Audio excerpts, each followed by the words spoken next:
flannel skirts, triangle bras, feather boas, feather fans, gloves, lights and isis rings, silk fans. When we think of burlesque, often one of the first things that we think of is the costumes. The glamour, the chaos, the messiness, the quick releases. How do they do that? A good costume is essential to help you tell the story that you want to tell with your act. And today we are talking about just that, some very, very basic, overarching costume basics. And before we begin, I just want to give a disclaimer. A lot of performers who have put hours or days or months or years even into creating phenomenal workshops for costuming and phenomenal guides, because they do charge for those, I don't want to take away anything from individuals who do put a lot of work into their work, and especially since a lot of it I've learned from them personally. They have phenomenal workshops that they can do a million times better than I will ever be able to do here on YouTube. I will have some resources at the very end for some of those people who you can support, and with that, let's go. So one basic thing is when you're creating a costume, it is very different than if you were to create a cosplay outfit or a costume for movies or theater or anything else you might need a costume for. Burlesque is very, very, very much about the reveal and the practicality. As much as we want to have these fabulous looking costumes on stage, we need to make sure they can actually come off properly and smoothly and at the right time. No matter how much we prepare, often our costumes will do what they want to do. They are very much their own entity, and even when we practice over and over and over again, our acts are always going to be unique depending on the audience, the show, the theme of the show, how we're even feeling that day, and sometimes our costumes just decide to disagree with us and not come off, or they get stuck in our hair, or they get stuck on a hook. When we plan our costumes, some of the stages that I like to do personally is I'll plan, ideally, if everything were to go 100% correct, this is what I want my costume to look like when I sketch out my ideas. And then I break it down from there. So I have a jellyfish act. Practically, what can I do? What are some of the reveals I want to do? What is relevant to a jellyfish? Jellyfish are often, not always, but often pink or white. They go in the ocean, so I have some blue waves at some points. I have silk fans that I have with that act. They're like these random gelatinous jelly-like things. A lot of people don't really understand why they exist, but they're cool, they're weird, they come in all these different shapes and sizes, they are poisonous, they're predators and they'll actually hunt you down. This image of being hunted down by this like little glob of jelly is just hilarious to me. When I was thinking about creating my act, not only with my choreography but also with my costuming, how can I make all of those different pieces or things that we know about jellyfish work in that act and with those reveals? With it, I do have LEDs and glowing lights in my costume. I do have blackouts during my act so that you only see those glowing pieces at certain times, and then at other times the stage lights will be on so you can see my full costume. And I have things like texture and color, bouncy costume pieces. Like I have a headpiece that's super bouncy, and my skirt even looks like a jellyfish with tentacles coming out of it. That's something that's really important to consider, is what is your costume for? Why are you creating this act? And what are some things that you could even play with? So with that, I thought it'd be really cool to go from a jellyfish to suddenly an ocean. My skirt, even though it's pink and it's a jellyfish, it actually is a quick reveal, so it goes into an ocean, and then my silk fans come out, and then it turns into I'm the jellyfish queen of the sea, which then creates dynamics and relatability to the act. When we create these costumes as well with that same act, I was thinking of bright, bold colors. I was thinking of pinks and blues and whites, all these different colors that go well together but also stand out. One of the biggest things that we tend to see in burlesque or in theater, drag, comedy, any kind of stage, if you're ever on a stage, which we all are, often the backdrop is going to be black. There are special cases. I know lots of venues that have red backdrops or white backdrops, but 90% of the time it's going to be black. What are some colors that are going to get absorbed? Black is very much a color that's going to get absorbed, and you're going to fade into the background, unless that might be your intention, because so much of costuming is not so much about do this, don't do that, but it's about being intentional. And if you do want to blend into the background or create a silhouette or a shape, then you can do that when you know the dynamics with it. If your act absolutely needs to have black, or if you really are stuck on that idea, make it so that black pops a little bit more. Sometimes that means having things like shiny fabric. It might be specific rhinestones even. Rhinestones are huge for helping us pop, not only sparkle,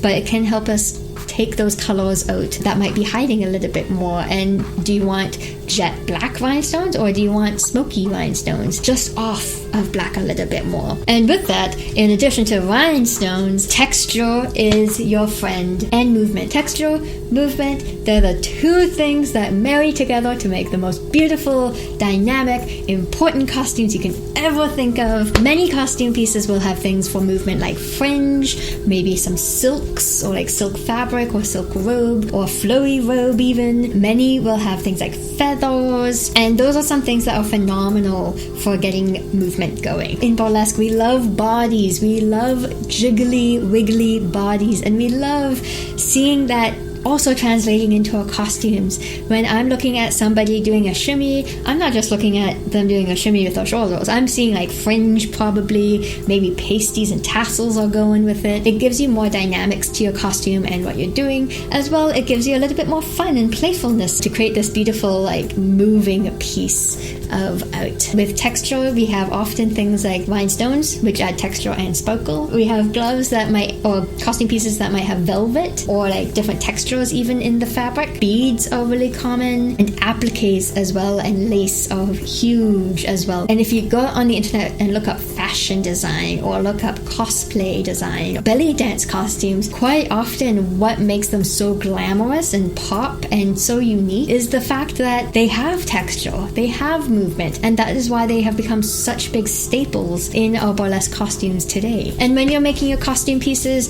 as I mentioned, where you're thinking about what's the idea with your act, what do you want to portray, maybe even you want to be a little bit more unique, certain colors like black and red we tend to see a lot of in burlesque. Maybe you want to stand out a little bit more and go with green or blue or whatever you're not seeing. And also when you're creating your costumes, you want to make sure that you are looking at it from every level, from your head to your toes, from your right to your left, from your front to your back. Half the time you're looking at your back more than the front anyways, so don't forget the back, watching you from the back. What does it look like when you're taking your costumes off? Are you going to see the inside of your corset? Or are you going to see the inside of a skirt or a short? Make sure you're doing the bare basics, like removing tags, and make sure you're removing anything that might stand out that you don't want to stand out. And try to have certain things hidden. Pieces of your costume you want to have hidden until the very big reveal. And what ones are you okay with like sneaking and peeking and having like, ooh, I think I saw a pasty, but I don't know, maybe it's something else. Make sure you're wearing heels and shoes that work for you.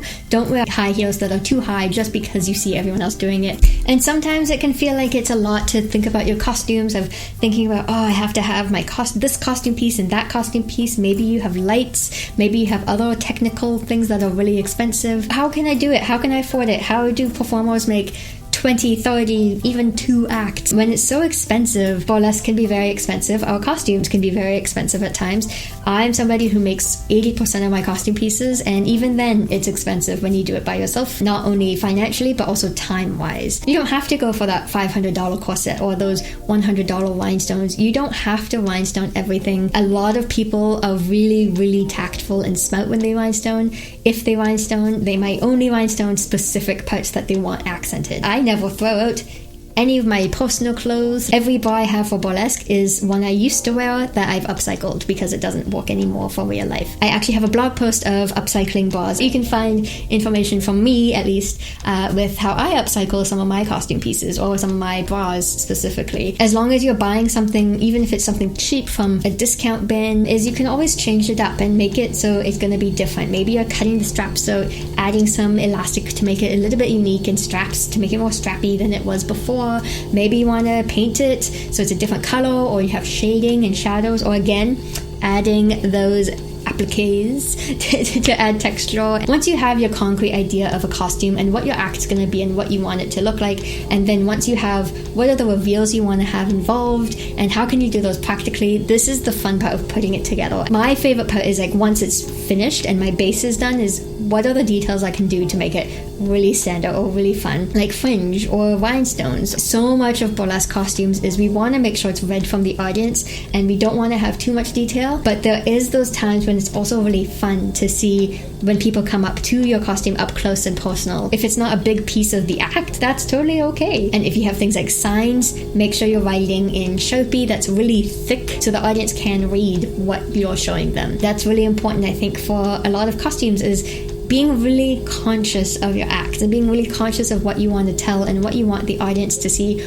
or not see, and how can you put those together. And a lot of that is really easy to do on a budget too. Fabric stores often have discount bins for cheap fabric. I make a lot of costumes out of scrap fabric that I had from old costumes. I'm a really big personal advocate and fan for creating costume pieces that can be used in multiple acts. Gloves are really easy for that because you can use gloves over and over and over again. This corset, because it was one of my more expensive purchases, I have it in 2 or 3 different acts of my panel skirts are another one. That way I can recreate new acts or even do a one-off act or an improvised act for a bingo show or something else. I'm not having to pay money, and I'm not even having to create a new act or create new costumes every single time. If you do that, you're gonna save so much money. As I mentioned before in a previous video about learning outside of burlesque, that goes just as much for costuming as well. What do you enjoy about drag performer costumes? Or what do you enjoy about theater and, again, period pieces? Like, what do you enjoy about steampunk outfits? So much of burlesque is so highly inspired by so many different diverse communities. If you want to do something like, how do I make a panel skirt? Panel skirt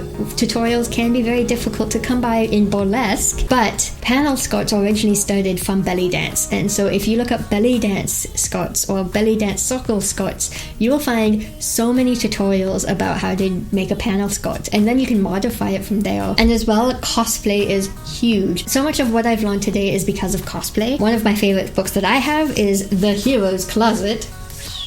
It goes through a lot of specifics with how to make costume pieces, how to work with stretch fabric, velvet, and zippers. It is so interesting. And even like if you want to have really fine details, how do you detail a costume? Especially if you're wanting to use props or make masks or anything that's a little bit more dynamic than just the costume itself. If you like props, one YouTuber that I really like is Kamui Cosplay. You can find her channel up here. I will also have, in the very bottom, I will have a bunch of resources and links to different materials, to Patreons, tutorials, YouTube videos, etc. to help you build some of your costume pieces. And if you're somebody who's doing something like quick reveals, I personally am an advocate for never touching Velcro because it gets stuck, it wears out very quickly, it makes a sound, it gets stuck to your costume pieces and wrecks your costume pieces. I'm just going to leave that one up to you at your own discretion with that little disclaimer of what to be prepared for if you use it. But you can use snaps, you can use quick releases. Ariel Helvetica has a phenomenal website where you can get her own personal quick releases and you can dye them even, which is fantastic if you have random colors that she might not have. I really hope you found some information here. I know this video was a little bit all over the place. There's a lot to talk about costumes. I'll have some really great people out down below for you to check out. If you have any questions or comments, please leave them down below. I would love to hear what some really great basic tips you have for costumes that you think everyone should know, something you've maybe learned over time. A lot of us learn from our mistakes, and I know there's a lot about costumes. With that, I really look forward to seeing you next time.